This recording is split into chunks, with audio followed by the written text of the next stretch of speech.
It was the courtroom collapse that went viral. Mr. Holtzclaw, if you and your attorneys just come forward. The whole country watching. And Holtzclaw being able to keep the pressure on. A college football standout, a bodybuilder, a tough guy cop begging for his life.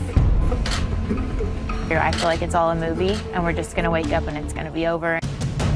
His girlfriend standing by him. Did you ever have doubt in your mind, like maybe I'd missed something? His parents going through their savings to save him. What's it like watching your son be portrayed as a monster, a predator? It's very hard. And he's not the villain that they portrayed him as. But a dogged detective, his very own colleague, who interrogates him. Nothing sexual went on. Nothing sexual. Gathering physical evidence in that tiny room to convict him. Tonight on 2020, we're taking you inside the case that made national headlines. Coming to us from Oklahoma. A former police officer. Daniel Holtzclaw. Women terrorized during late-night traffic stops.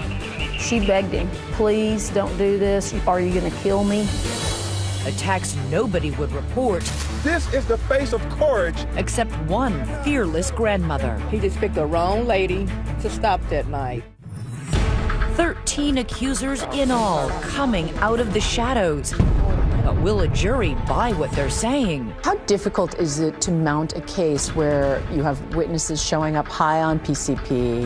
The verdict is coming down. Here's what's going on right now. About 100 people cramming, elbowing, and pushing their way into the courtroom. He never spoke in court, but he's talking now to 2020.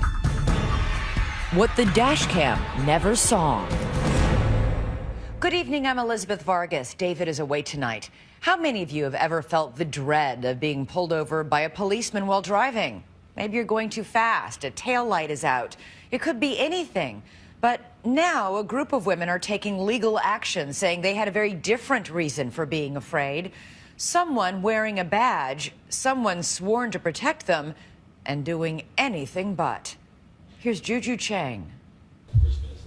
Now, what's your first name? Daniel. Daniel. Daniel, just have sitting here. Okay. And Would you like? you can have sit there. You've seen the good cop, bad cop routine, but never one quite like this. In a tiny, overheated interrogation room in Oklahoma City, the good cop, Detective Kim Davis, 28 years on the job, is very good. This is gonna make the rumors go away. And the bad cop, Patrolman Daniel Holtzclaw, is allegedly very bad indeed. He's not here to solve a crime, he's the suspect. You have the right to remain silent. You understand that? Anything you say can and will be used against you in a court of law. Oklahoma City has a hardcore cowboy culture and a state capital with its own oil wells. But at night, beyond the blur of traffic and the neon rainbow glow of the Skydance Bridge, there is a dangerous side of the little city on the prairie, the Northeast. Police Chief Bill City knows it well. There's a lot of gang activity. It's a lower income area, and there has been in the past a lot of crime in that area. I'm willing to make a statement and answer questions at this time. I do not want an attorney present at this time. Officer Holtzclaw is accused of sexually assaulting a woman he pulled over on the night shift just hours earlier. It's a stunning tumble for a hulking former football hero. Holtzclaw in on the tackle. His loving family says he's always been a gentle giant. His dad, Eric, and mom, Kumiko, and sister Jenny have many mementos of his gridiron glory. This is Eastern Michigan. Holtzclaw, nicknamed the Claw by teammates, was a football star in high school and an All-American at Eastern Michigan University. What a story Holtzclaw is. Young man out of Enid, Oklahoma. He excelled in football. He became an all-state player at Enid High. He was recruited to a Division I school. And he wanted to go play in the NFL. He wanted to be a pro football player, and that was his dream. The 2009. The lifelong dream dashed the night of the NFL draft. The Kansas City Chiefs select Tyson Jackson. It just didn't make the cut. It's really competitive. It's the disappointment of a lifetime. Holtzclaw turns from pro football dreams to his second career choice, police work. Here we go, come on. He continues to stack muscles on his linebacker physique. Endless hours in the gym pumping iron. Squeeze. That's where he meets his girlfriend, who asked us not to use her name. They bond over barbells and bodybuilding. My best words to describe him is a big teddy bear. I mean, he's really sweet, he's really kind. Mwah. Good night, baby. And religious, too. She says they attended church every week. Daniel would send her Bible verse selfies. Romans 12, verse 10. Love one another with brotherly affection as members of one family. Holtzclaw even had a verse tattooed on his arm. I can do all things through Christ that strengthens me. They'd only been together 6 months, but were already thinking about forever. Do you think this was leading to marriage? Definitely. Holtzclaw is little more than a rookie, just 3 years on the job, but already getting a reputation as an aggressive officer, a pair of brass knuckles in his patrol car. A local newspaper says he enjoys chasing down the bad guys as much as opposing running backs on the football field. His dad, Eric Holtzclaw, is a police officer too, in the family's hometown of Enid, Oklahoma. I would say he was a proactive police officer. He liked to get in the mix. He wanted to catch the bad guys. He was very proud of that. He wanted to make a difference. Yeah, I've never been in trouble like this before. Never got accused of anything like this. But Holtzclaw is a cop in a tight spot. And we told you that there was a traffic stop, Right. that somebody made some allegations against an officer. Right. It's 2 o'clock that morning, off duty, driving home in his police car, which many officers do in Oklahoma City. Holtzclaw makes a traffic stop. Do you make traffic stops normally after work? I don't, but in that case, I saw her swerve and whatnot. Holtzclaw describes a routine stop. No ticket, just a warning about her expired driver's license. I'm like, okay, I'm just off work, I'm tired. Get your license taken care of. I cut her loose after that. Then where'd you go? I went straight home. He admits he never bothered to call it in, and in another violation of procedure, had shut down the communications and GPS tracking system in his patrol car, something he says he always did after work. Did you run her on your MDT? No, I didn't. All my stuff as far as that, because I didn't even call it in and say it was a traffic stop, my computer was off and everything as well. But that female driver is telling police a very different story. She says the officer made her expose herself and sexually assaulted her right there in the back of his patrol car by the side of the road. Well, was there anything? An accidental touch, anything? If she thought it when I pass searched her, but it was nothing as far as I felt like I would do anything as far as sexual or anything like that. Detective Davis had met with the woman earlier that morning. What was your first impression of her? Her makeup was smeared because she'd been crying. I mean, I can see her face right now and the fear in her eyes and in her facial expression. Nothing sexual went on during that 15 minutes. Nothing sexual. Holtzclaw's sister says all she sees is a man telling the truth. When you look at the interrogation video, what do you see? That's Daniel. Daniel being honest, straightforward. He had nothing to hide. Detective Davis disagrees. I just thought he was very robotic. He didn't express any shock. No, if I accused you of doing something like this, or if I was accused of something like that, my voice would probably go up 10 octaves and I'd be like, what? I didn't do that. Did your pants come unzipped, unbuttoned, anything while you were standing right there? No. But after more than 2 hours cornered in that stifling interrogation room, I don't know if this shirt's gonna be big enough for you here. There you go, boy. He's stripped of his badge, his gun, and humiliatingly, even his uniform. Standing there in borrowed clothes in that tiny room, Holtzclaw calls his girlfriend. Hey, baby. Babe, I need to tell you what's going on. It's crazy. You've just witnessed the end of Daniel Holtzclaw's short career in law enforcement. Hey, until this investigation gets all completed, what's going on, we're going to put you on administrative leave of pay, okay? Not only is he no longer working for the police, now the police are working against him. When we come back, we'll meet the woman from that nightmare traffic stop. He just picked the wrong lady to stop that night. And later, the invisible evidence found on Holtzclaw's uniform, the pivotal clue detectives find on those confiscated pants. Was that a smoking gun in a sense? Stay with us.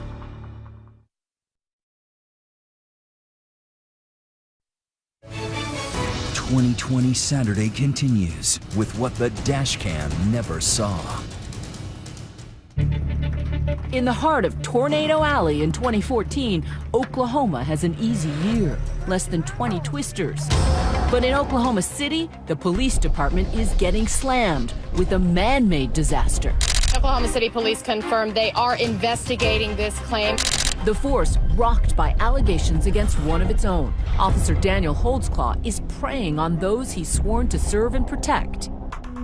But now he's the one being pursued by sex crimes detective Kim Davis, and it is personal. For someone to use the badge and the gun to just do the most demeaning thing to a human being, it's infuriating. It was my main focus. I was going to put him in prison. The alleged victim, Oklahoma City native Janie Liggins. She runs a daycare center, is 57 years old, a mother of 4, and a grandmother of 12. I looked in my rearview mirror and I noticed the lights and I know it was a police car. She recalls the night she was pulled over along a section of 50th Street. The officer told her she was driving erratically. And when I opened the door, he came to my car. He said, "I stopped you because I saw you was swerving." He starts to question her about a cup of Kool-Aid seen in this police photo and whether she's been drinking. She says she had not. But when the cops start searching her, Liggins says the traffic stop gets weird and scary. She says he orders her to expose herself. I'm like, "What? You want me to take my pants down?" Then he was like, "Yes." I said, "Oh, no, sir." I said, "You're not supposed to do that, sir." Liggins says Holtzclaw then forced her to commit a sex act on him as he stood by the open rear door of his police car. She was scared to death she was going to die. She didn't look at his face. She didn't look at his name tag. She said all she could stare at was his gun. In his police interview, Holtzclaw acknowledges Liggins was afraid of him. Did she ever ask you if you were going to shoot her? She did. She was talking about a pistol all the time and talking about guns and whatnot. And I'm like, calm down. I'm like, I'm not going to shoot you or anything like that. Did she think you were going to shoot her? Maybe. It's disgusting. And this is my mother, who is a grandmother. Liggins' daughter, Latoya Rifa, sat by her mother's side during our interview. And he assumed that he could do this because there's no way she's going to report him. There's no way nobody's going to believe her. And did he say anything? He just backed up and he zipped his pants up. And he moved back and I just got out his police car and walked towards my car thinking he was going to shoot me in the back. And he let me live to tell the story. Big, big mistake. 2 hours later, encouraged by her family, Liggins reports the assault to the police. If I could have went and found him myself, I would have gladly done so. Terrible. Do you want to take a moment? You okay? No, I'm fine. Did you believe her? Yes, I did. There was no motive for her to make this up. Detectives scour Holtzclaw's car for evidence, but find nothing more than fast food wrappers, muscle supplements, and a Justin Timberlake CD. But when they examine Holtzclaw's uniform, hoping to find Janie Liggins' DNA, they get a shock. They find DNA all right, but it's not hers, and it's not from Holtzclaw's girlfriend either. There was unknown DNA, female DNA on the inside of his pants. Detectives now deduce 2 things. The unknown DNA may be another victim, and Holtzclaw, a serial predator. The hunt begins for a match to the mystery DNA. We weren't going to stop till we found it. Juries today want DNA because everybody watches CSI. Everybody wants the DNA moment. Right. They begin checking the records of Holtzclaw's encounters with other women on his beat. I think we hand-searched 6 paper boxes full of those, trying to find everybody he ran. So that's like thousands of names is my assumption. Oh, thousands. We just made a list of black females that he stopped and ran and started going door to door. Behind those closed doors, and as the investigation widens, just what they feared. They find more women who say they too were attacked by a cop. And when the story leaks, An officer has been placed on administrative leave. Still more women come forward. Take the case of 22-year-old Shardarian Hill, who was handcuffed to this hospital bed, high on drugs after an arrest, when she says she was sexually assaulted. I didn't know what to think. I was scared because I was just like, this is a police officer. I didn't know what to do, and then I'm handcuffed to the bed, so I'm just like... You're powerless. Yes, I'm in his custody. I don't know what he might do next, so I just didn't even say nothing.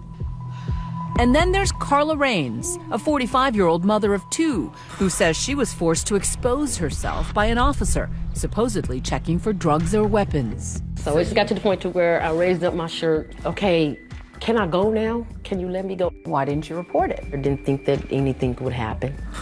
And then the police tracked down this woman, 39-year-old Sherry Ellis. She tells a now familiar story. She was walking down Highland Drive when she was stopped by a cop in a squad car. And that's when he started doing things that he shouldn't be doing. What kind of things did he do? When he searched me, he searched under my clothes. He patted me down up under my clothes. Ellis says the officer ran her name and found she had an arrest warrant and multiple unpaid fines. He's like, well, okay, what do you think we need to do about this, Miss Ellis? And I said, I don't know. Are you going to take me to jail? And I was looking down because I said in the back of my mind, oh my God, I'm going to jail, you know. And when I looked up... When she looked up, she says the officer forced himself on her. But her ordeal would not end there. Afterwards, she says he drove her to this abandoned schoolyard. He drove me to a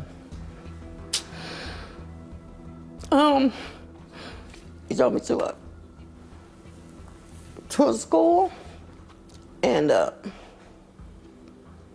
side of the school in the back. And he opened the door, he told me to get out and pull my pants down. And allegedly assaulted her again. When it was over, he said I was free to go. And now police are connecting all those cases, the women, African American, and mostly middle-aged, to that young, all-American, clean-cut cop, Daniel Holtzclaw, an officer allegedly leading a double life on the night shift. 2 months after his interrogation, he is arrested in the parking lot outside his gym. Police officer arrested. Officer Daniel Holtzclaw is in custody tonight with several women coming forward claiming to be his victims. They have Holtzclaw. They also have a growing list of accusers. But there's a problem. Not one of the women is a match to that critical clue, the mystery female DNA found on the uniform. We kept going and kept searching because we had to find a match. When we come back, something else that's not adding up. Is it possible police are chasing the wrong man? Your description doesn't match Daniel Holtzclaw. Stay with us.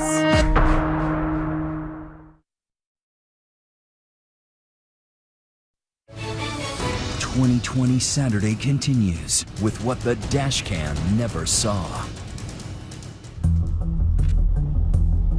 Why in the world would she make this up? I don't know. She was cooperative. She was nervous. You know what? If this is a bunch of false allegations, then I want it cleared up too. From that claustrophobic interrogation room where Officer Daniel Holtzclaw insisted on his innocence to the urban Oklahoma City neighborhood called the Northeast, Detective Kim Davis and her colleagues were working furiously to investigate a ballooning number of sexual assault allegations against the policeman. 3, 6, 12, and finally 13 women. What was the pattern of behavior when he would stop a woman, a potential victim? He would check their background first, and if it was convictions, drug use, prostitution, then he would target them. He would say, well, I need to search you. I need to make sure you don't have, and it would kind of start from there. As Holtzclaw begins preparing a defense, his family hires private investigator Brian Bates. I can confidently say Daniel did not do the things that he was charged with. Bates is well known in Oklahoma City as a video vigilante for posting videos of prostitutes and their customers caught in the act. Hey, Debbie. What are you doing? Running off the prostitution going on. He says because nearly all Holtzclaw's alleged victims have a history of drug abuse, prostitution, or outstanding warrants, they're not to be believed. We're dealing with a lot of people that their entire life is spent committing crimes. It's just a simple fact. Lying is second nature to committing these crimes. So I know that you have a criminal record. Yeah, but I don't really want to talk about that. You don't want to talk about it? They are the perfect victim. Nobody's going to believe them. If you believe them, who cares? They're prostitutes. A prostitute can't be raped. Yes, they can. Yes, they can. So that's why he was picking these kind of women, because that's the perfect victim. Perfect victims, but far from perfect witnesses. The Holtzclaw private eye, Brian Bates, plays me several police interviews he says prove the women are not credible. Remember Carla Raines, the woman who says she was forced to expose herself? In her police interview, at first, she repeatedly denies she's a victim at all. Have you ever come to any contact where an officer has been inappropriate? No. You ever had to expose yourself to them? No. 5 times she says she's not a victim. Another alleged victim can't pick Holtzclaw out of a lineup. That's him. Okay. I think.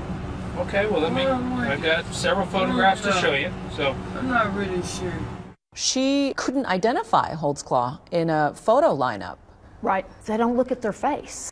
Perhaps the most bewildering inconsistency, Holtzclaw is 6'2" with white and Japanese parents. But Sherry Ellis tells detectives the man who assaulted her in a schoolyard was a short, black man. Tell me your description of him.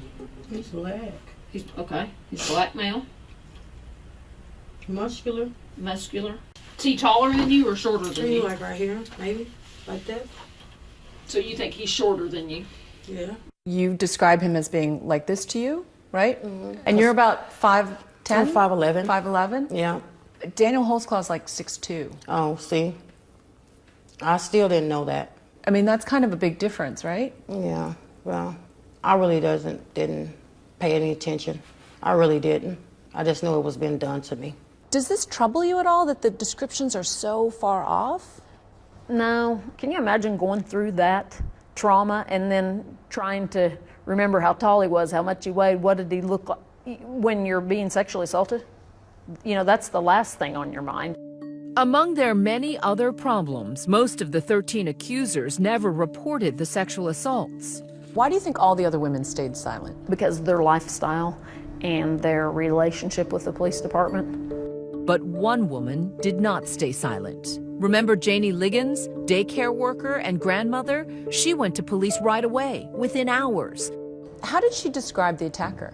She said that he was big, muscle bodybuilder big. She thought he had blonde hair. Once he started doing the things he was doing, she was afraid to look at his face and she was afraid to look at his name tag because she thought if he saw her doing that, that he would kill her.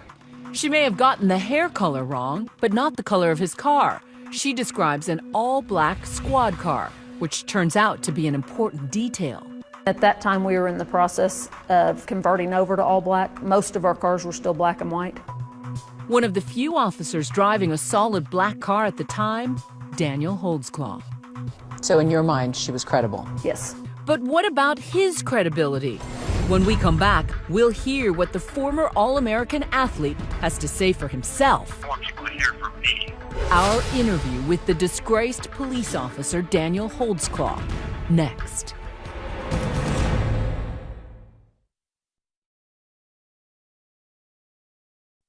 .2020 Saturday continues with what the dashcam never saw. If the allegations against former Oklahoma City police officer Daniel Holtzclaw are true, he is a serial sex offender, a predator who used his power and position to prey on women. And this is with his patrol car. Yeah, he was very proud. But that is not how the Holtzclaw family sees it. There's just no way. There's not a fiber in my body that believes he did it. In his boyhood home in Enid, Oklahoma, he's still the hero with his own personal Hall of Fame in a corner of the living room.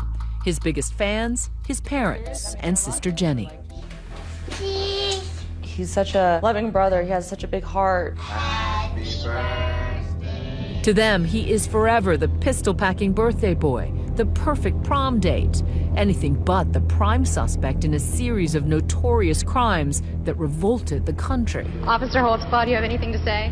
What's it like watching your son be portrayed as a monster, a serial rapist, a predator? It's very hard.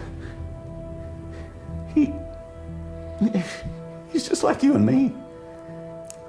He's just a man. And he's not the villain that they portrayed him as. To fund their son's defense, the Holtzclaws say they have emptied bank accounts and asked for donations. Eric Holtzclaw has indefinitely delayed plans to retire. Hello? Who take call from? an inmate at a correctional facility. Hello? On a scratchy phone line from behind bars, it's the accused calling, Daniel Holtzclaw. Officer Daniel Holtzclaw Sexually abusing several women while he was on duty. The object of so much public scrutiny and scorn, about to speak publicly for the first time. Daniel Holtzclaw had told 2020 he wanted to talk on camera, but authorities will not allow it. They say for his own safety. A former cop behind bars is a target. What made you want to talk to us? I want people to hear from me how I respond to these questions so they can see the truth. I have nothing to hide. You say you're not guilty. You're telling me you never raped any of those women. Absolutely. Have you ever sexually assaulted any woman? I have never sexually assaulted anyone. Holtzclaw says not only did he not commit these crimes, there were no crimes. He insists the women, all 13 of them, are lying. He claims none of them were sexually assaulted by anyone. Why would 13 women lie? Detectives approach these women and say, we have a tip that you've been sexually assaulted by an Oklahoma City police officer. It's basically giving them a lottery ticket to say yes. They went out and sought these people and planted the idea that, oh, we're investigating this officer that we think may have assaulted you. Could it be that you reverse engineered the investigations and put the power of suggestion into some of these potential victims' heads? You could do that. I mean, I guess, but I didn't. In our interview, Holtzclaw freely admitted that he did have interactions with all of the women. But he wasn't committing crimes, he says. He was trying to solve them, develop sources, locate drug houses, and help some of the women straighten up. Why were you putting these women in the back of your car? Because investigators say that's not only bad police work, but it's dangerous. That's good police work. You run warrant searches, you can talk to them, you find some intel based on what their stories are to see if they match up. Police also point out that Holtzclaw violated protocol after one of those traffic stops. After Holtzclaw allegedly assaulted Shardarian Hill, he actually friended her on Facebook. These are some of his messages. Making sure you're doing okay and staying out of trouble, reads one message. And on at least 5 occasions, he asks her to call him. We don't Facebook friend people we put in jail. That's just stupid. And when his girlfriend found out about it later, even she wondered about that. Did you think it was weird that he Facebook friended one of the women? Yeah, I didn't understand that at first. When I asked him, why would you do that? And he said he was just trying to help her, and I was just trying to be a good guy and make sure she was okay. But it's not just that you Facebook friended her. You went to her house in your personal car. Why would you do that? Basically, just check up on her, make sure she's okay. I shouldn't have not done that. I was wrong, but I did not do anything to her. I did not come on to her. That is not what Shardarian says. When he got there, he was trying to get me to have sex with him. Police continue hunting for the most incriminating evidence of all, that elusive mystery victim, the DNA from Holtzclaw's uniform pants. Kim Davis and other detectives searched through records of every person Holtzclaw checked for outstanding warrants. First name's gonna be Carla. So it was gumshoe detective work. Yeah, it was just hitting the streets, putting on our tennis shoes and going. And then the tennis shoe detective work pays off. Detective Kim Davis locates a girl who may be the most important witness of all, a 17-year-old. Holtzclaw had given a ride home just hours before pulling over Janie Liggins. The teenager tells police Holtzclaw assaulted her too. He started touching me like this and he put his hands up under my clothes and started fiddling on me. Did he say anything then? He was like, well, you know you have warrants and I don't have to take you to jail today. So this is what you're gonna have to do. Davis then swabs the teen's mouth, collecting a DNA sample. To compare to any DNA that we've got on his clothing. They send it off to the lab, and bingo, it's a match, confirming that her skin cells were found inside the fly of Holtzclaw's pants. He says there's an innocent explanation. He may have picked up the girl's DNA searching her, and then transferred it to his pants during a bathroom break. But the police are certain that DNA is going to put him away. When you got that DNA match, what went through your head? Well, I said I was going to do a backflip off my file cabinet, but I didn't. Oh, I was just ecstatic because that was the DNA moment. When we come back, the high-stakes Holtzclaw case comes to court. Everybody's got to leave the floor. And Oklahoma City braces for a storm. 92 count, down there! truth and justice. It's important to note that the officer was a white officer. Black and white. And the only things black in the courtroom was the 13 black women in the judge's robe. Watch what happens next.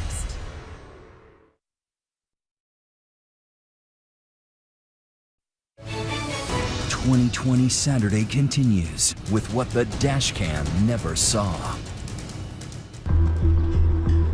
The trial begins in the serial sexual assault case against Oklahoma City police officer Daniel Holtzclaw. Coming to us from Oklahoma, a former police officer, Daniel Holtzclaw. Half the world is watching, and the other half, it would appear, trying to get a good seat in the courthouse. Here's what's going on right now. About 100 people cramming, elbowing, and pushing their way into the courtroom. Everybody's got to leave the floor, go in the library.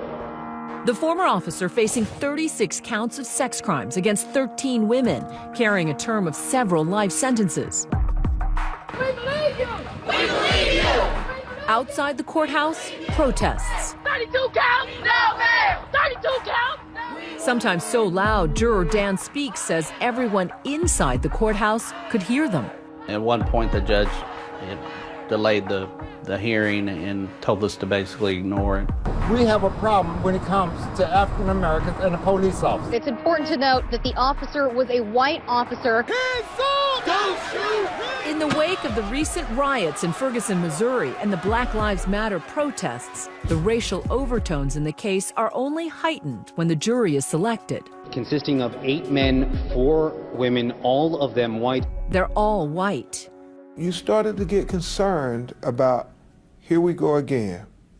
Here we go again. You had an all-white jury, and the only things black in the courtroom was the 13 black women in the judge's robe.